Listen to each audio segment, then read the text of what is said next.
Rural Americans have the same aspirations, the same needs, the same uses of the internet as everyone else. It shouldn't surprise anyone when I say, rural Arkansans, rural Missourians subscribe to gigabit services too. It does surprise people. It surprises people at the FCC. It surprises policymakers. It doesn't surprise people who live and work and spend their lives in rural America. This is episode 268 of the Community Broadband Bits podcast from the Institute for Local Self-Reliance. I'm Lisa Gonzalez. As the question of how best to bring high-quality internet access to rural America becomes more pressing, rural cooperatives are rapidly taking a leading role. This week's guest, John Chambers, works with electric cooperatives that decide they want to offer high-speed connectivity. John spent time working for the FCC and has a special understanding of how the agency approaches review and funding for telecommunications. In this conversation, he and Christopher talk about the Connect America Fund. Learn more about John's firm, visit their website at conexon.us. Now here's Christopher and John Chambers from Conexon. Welcome to another edition of the Community Broadband Bits podcast. I'm Chris Mitchell at the Institute for Local Self-Reliance, and today I'm once again with John Chambers, a partner at Conexon. Welcome back to the show, John. Thank you, Chris. Thanks for inviting me. You've been on the show multiple times recently talking about how rural electric cooperatives can basically solve this problem for all of rural America. Do you want to just briefly remind us what Conexon is? Conexon is a consulting firm that was started by my partner, Randy Clint, who conceived of, designed, and oversaw the construction of the very first fiber-to-the-home network built on an electric cooperative infrastructure to 100% of the membership without any federal support, without any state support, without any grants, without any government loans. And today, that project, which is Como Connect in central Missouri, makes available to all of its members gigabit, 100 megabit per second service, fiber-to-the-home service.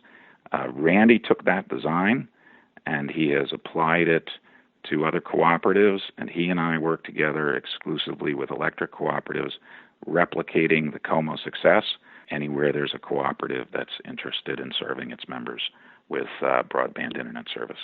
And today we're going to be talking more about an important FCC program, the Connect America Fund, which you and I have both been very critical of in its initial stages, the first two phases. But we're coming to one of the most important phases where finally some money will be available to non-incumbent carriers, and how important it is to get this right. Maybe you can just start by letting us know what's at stake with the next round of the Connect America Fund approach. This is a critical stage in the evolution of the Connect America Fund. The amount of money that the FCC has put in this budget, and this is a budget for an auction of funds for those to bid for and provide broadband service. The total budget is relatively small. It's less than 5% of the amount of money that the FCC spends on rural broadband programs. That is to say, every year the FCC administers over $4.5 billion of programs for rural broadband. The Connect America Fund auction will be a program of $198 million a year over 10 years. The size of it aside, it's important for a couple of reasons.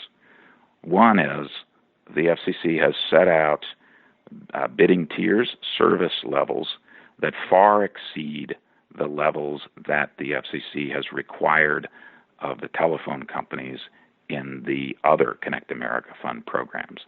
So in the other programs, the FCC has required 10 megabits per second down and 1 megabit per second upload speeds, and in some cases 25.3. But the vast majority of the money today that the FCC spends goes to a service that the FCC itself doesn't consider to be broadband, 10.1 speeds.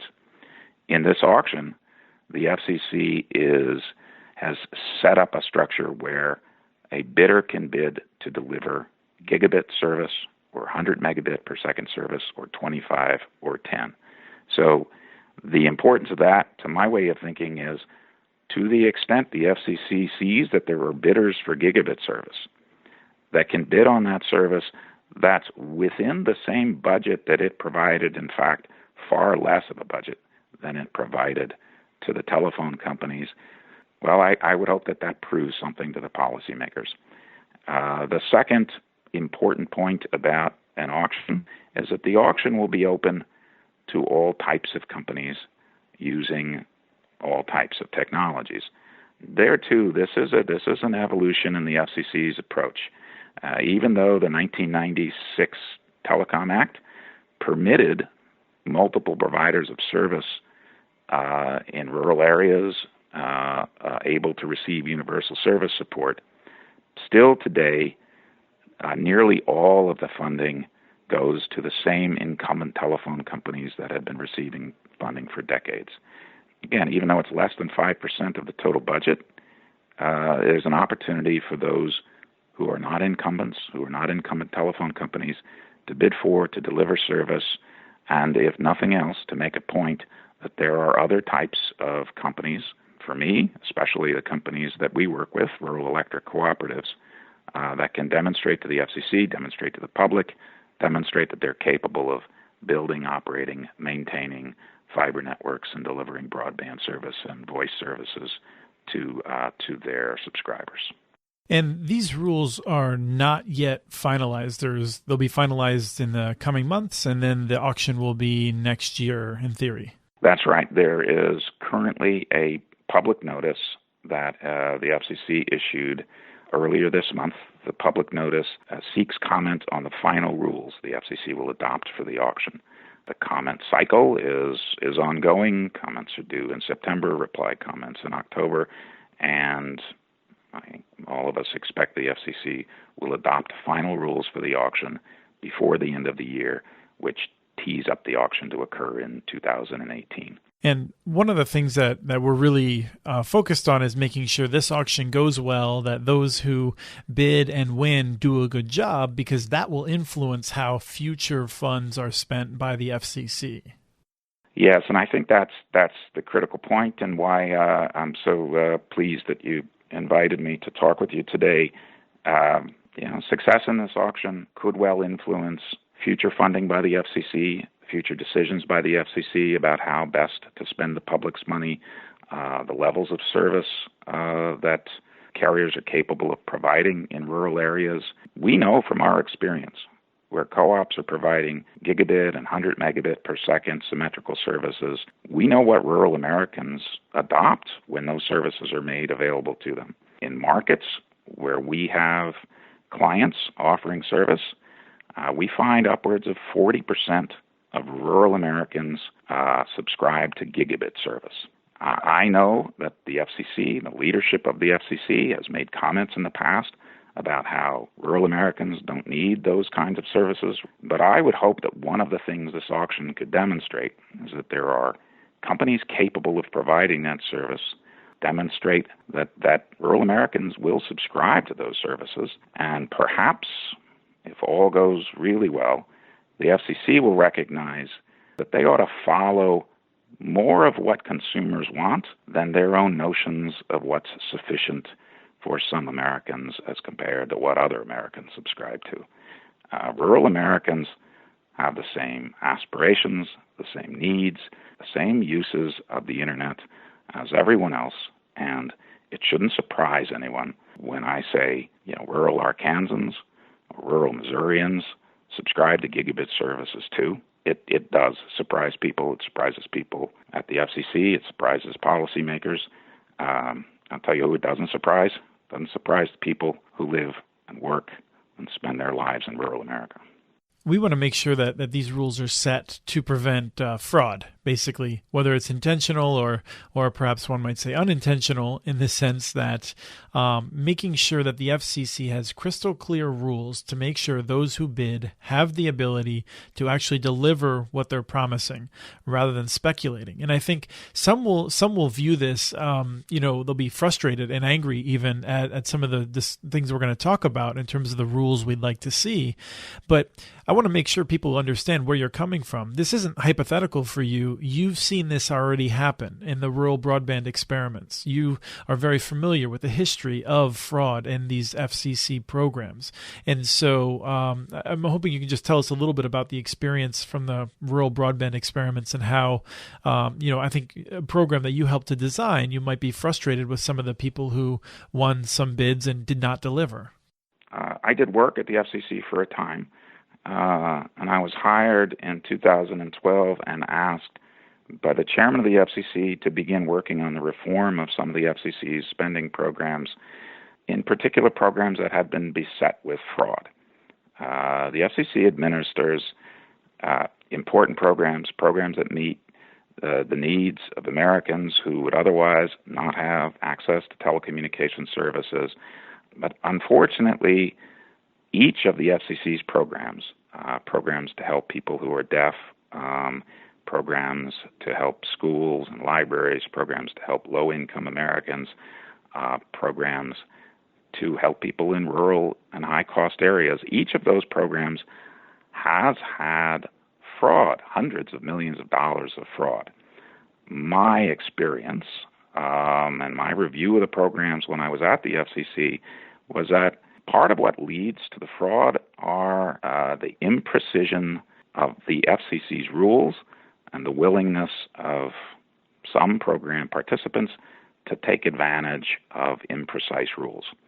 You mentioned the rural broadband experiment. That was an experiment to hold an auction, very similar to the auction that will be held for the Connect America Fund, an experiment to hold an auction and to see what the bidding behavior would be, to see what, if you allowed for many different kinds of companies to participate, to see how they would bid. What we found, among other things, is that there were folks willing and capable of bidding for and building networks, and we found a lot of folks who would bid more for the hope that the money would allow them to build a business. We found bids of, I'll use, I guess, maybe the most famous example, a person who bid $1. That is $1, not $1 a customer, not $1 for a geographic area, bid $1 in order to get the FCC's imprimatur that it was an awardee of an FCC program as a marketing tool. We found people who bid and then were unable to fulfill the FCC's requirements, unable to get a letter of credit, unable to provide financial information, unable to get eligible telecommunications carrier status from the states, which is a core requirement in the statute, unable to deliver the services that they bid for. My concern about this auction is that the FCC has yet to take the steps necessary to be clear and precise about what kinds of companies and what kinds of technologies are capable of delivering services in the various tiers the FCC has. The FCC's structure almost invites people to bid for more than they can deliver, because by bidding for the higher tiers, the 100 megabit per second tier or the gigabit tier, that gives you a greater weight in the auction, that gives you an advantage in the auction bidding. And yet, the FCC's ability to monitor, to evaluate, to know for sure whether a bidder is going to be able to deliver the service, to deliver 100 megabit per second service or gigabit service to anyone that wishes service in the geographic area they're bidding for, the FCC's abilities are limited. They have limited staff. They have limited technical capability. They will be overwhelmed with the number of bids. And so therefore, unless the FCC does something far more than it's suggesting even in its current rulemaking, the FCC could be overwhelmed with bidders, and their response would be to allow all bidders to participate, and they will see what is very much a repeat of the bidding behavior in the last auction of this sort.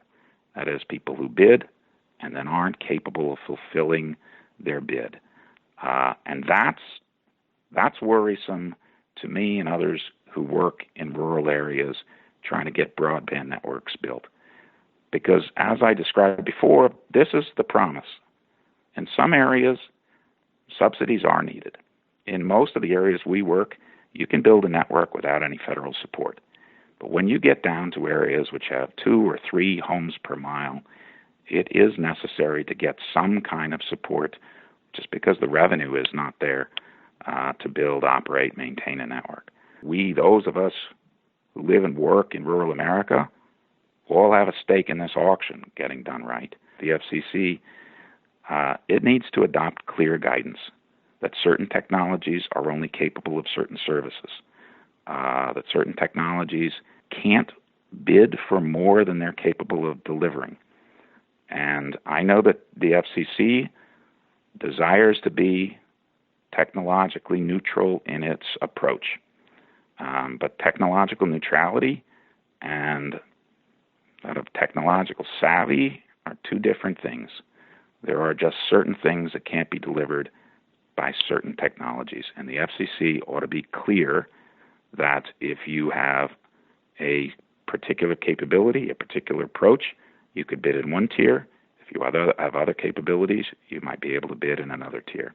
I think one of the most obvious examples of this would be satellite services, something that we've increasingly seen the FCC willing to accept as a broadband technology from what we can tell from, for instance, maps that they release of who has access to broadband. So I think we could just quickly dispense with satellite should not be one that is considered to be delivering a high quality broadband, whether it's 100 megabits, a gigabit, or even if it's 25 megabits.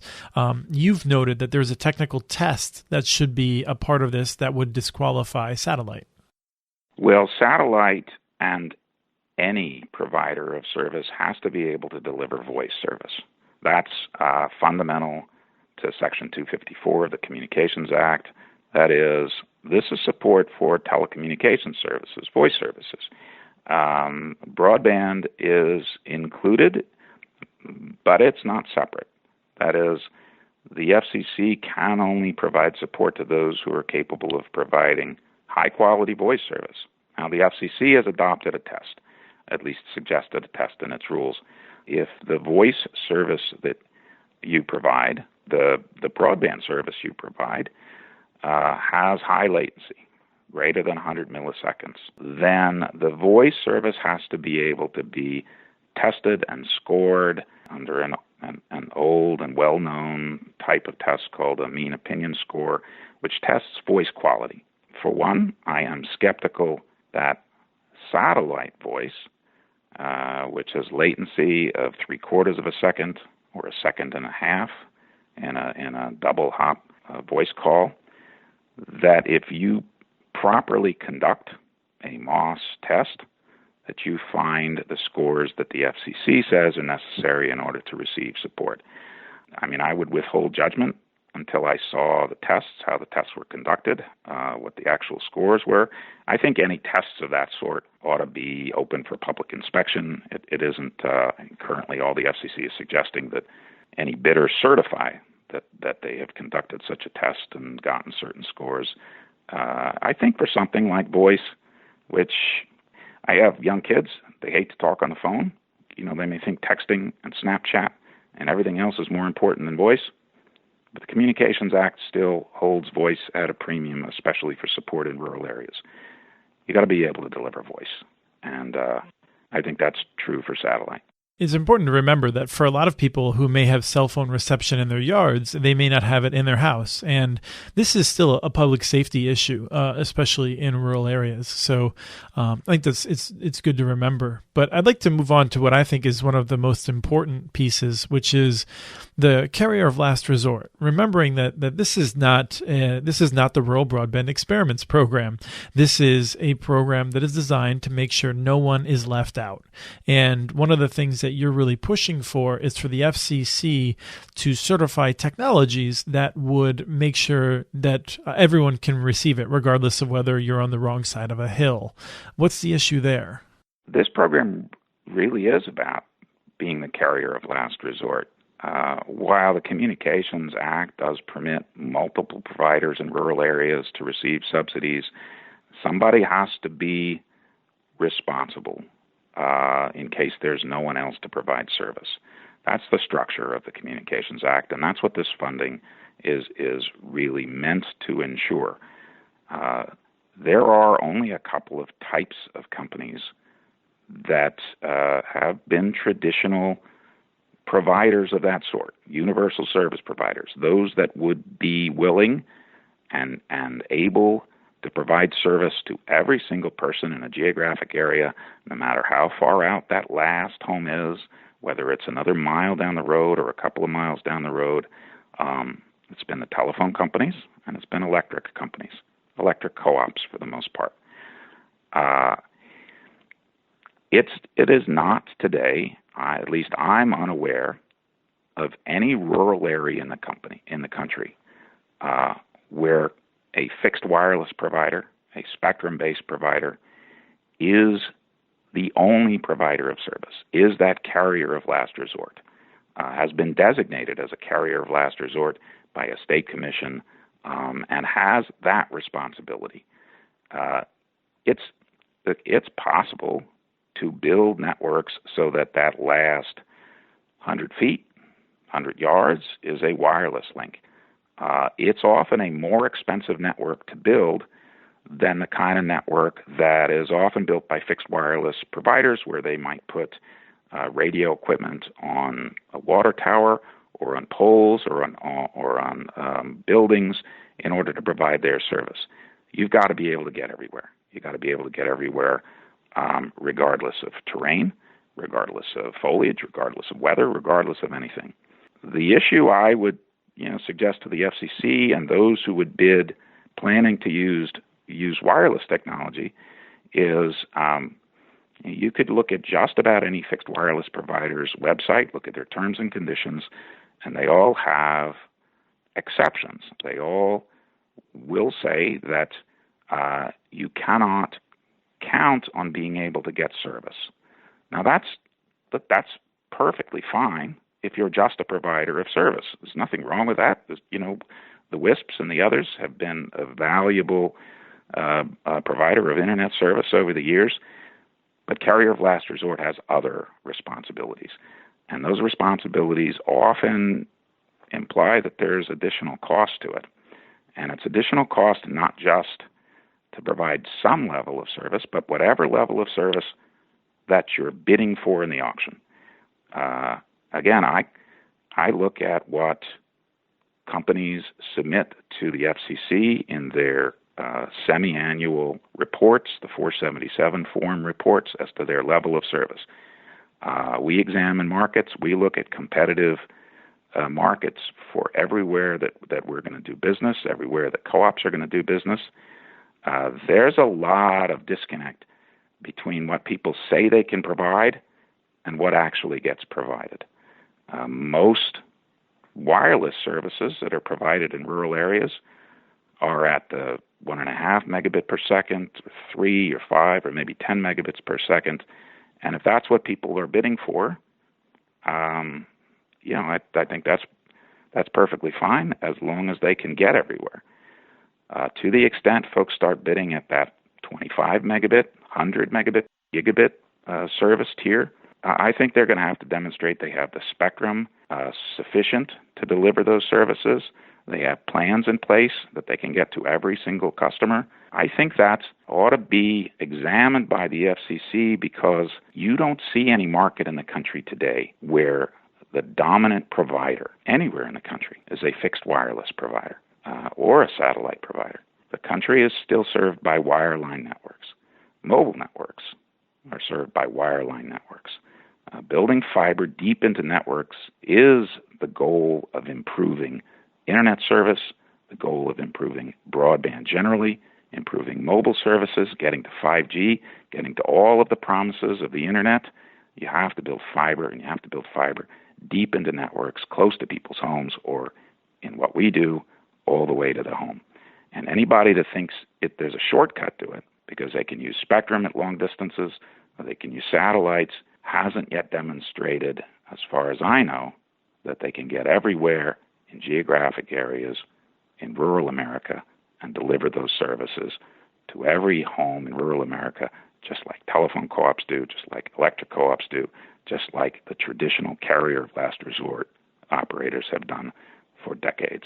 So as we're running out of time here, I think you're going to be putting up a blog post soon on the Connexon website that'll have some additional details that I hope people will look at.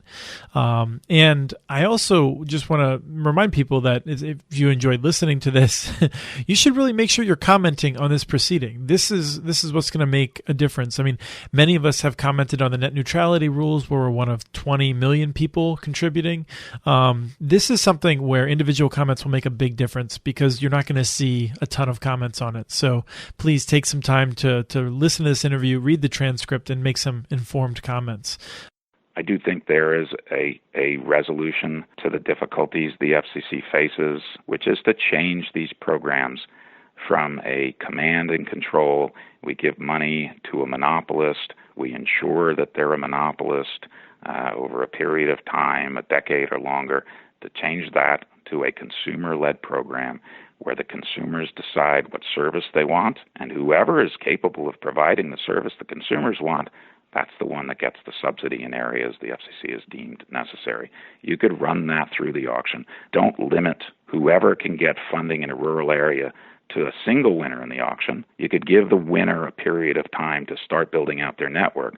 But if they're not capable, rather than taking the money back, or rather than trying to find somebody else then to come in, or rather than re-auctioning money, if you allow any other service provider, if you allow them to compete for the customer and also compete for the subsidy, you would resolve every single issue that I've just raised. And to that, I would hope satellite providers would agree with me, fixed wireless providers would agree with me, traditional telephone companies, cable operators, fiber providers, all would agree with me that they ought to let the consumer lead the decisions as to where the public's money flows. We might have some listeners who are tearing their hair out thinking, but these areas don't have a choice. That's the problem. And I just wanted to make sure people are aware that you know that better than most people. Your belief is that when there's more money in those areas, we'll see, maybe WISPs will get more active. If satellite companies want to compete for that, they can. But I think fundamentally, you believe, and in part because you've talked with so many of these folks, rural electric cooperatives are going to be increasingly going into those areas, and you think that they will inevitably be the best choice. People don't have a choice, not for lack of money that's been spent. The FCC spends $4.5 billion year in, year out on rural America for telecommunication service. The problem is other providers, competitors, others don't have access to the funding, and the funding is necessary in large parts of the country. The problem is the design of the program. The reason there's no choice today for broadband is that the programs have been designed for decades to limit choice to a single provider.